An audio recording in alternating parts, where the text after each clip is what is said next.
किसी एक झोपड़ी में गरीब ब्राह्मण रहता था।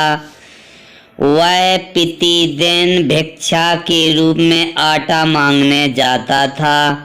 प्रतिदिन का आटा थोड़ा थोड़ा बचाकर एक घड़े में रखता जाता था। कुछ दिनों में घड़ा आटा से भर गया।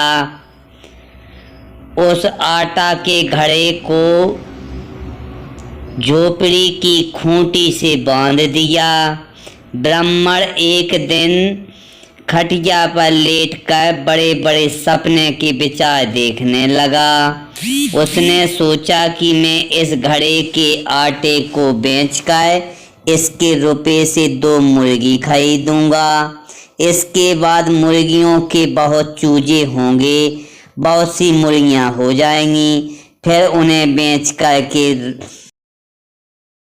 उन रुपयों से 2 बकरी खरीदूंगा। बहुत दिनों बाद बकरियों के कुछ बच्चे भी होंगे। फिर उनको बेच करके 2 गायें खरीदूंगा। 2 गायों के बहुत से बछड़े होंगे। फिर उन सब बछड़ों को बेचकर कई घोड़े खरीदूंगा। फिर उनसे बहुत से घोड़े होंगे। उन घोड़ों को बेचकर बहुत सारा रुपया जुटा लेंगे।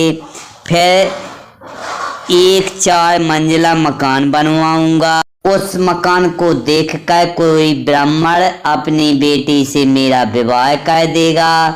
फिर मेरी पत्नी से मेरे बच्चे होंगे।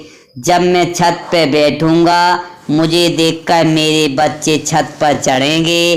तभी मैं अपनी पत्नी को डांटूंगा तथा डंडा मारूंगा।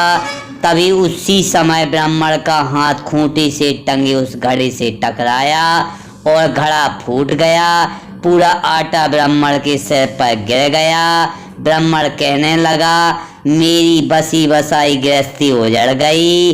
फूट फूट कर रोने लगा। ब्राह्मण के विचारों का सपना यह सब देखा था। जब वास्तविक देखा तो वहाँ न पत्नी थी न बच्चे थे। ब्राह्मण केवल विचारों के सपने देख रहा था। इसलिए हमें विचारों के सपनों में नहीं डूबना चाहिए, कर्तव्य करके काम को करना चाहिए। इस कहानी से हमें यही शिक्षा मिलती है कि हमें अपने आलस नहीं करके अपने कर्तव्य कर्म को करना चाहिए। उसी में सफलता मिलती है।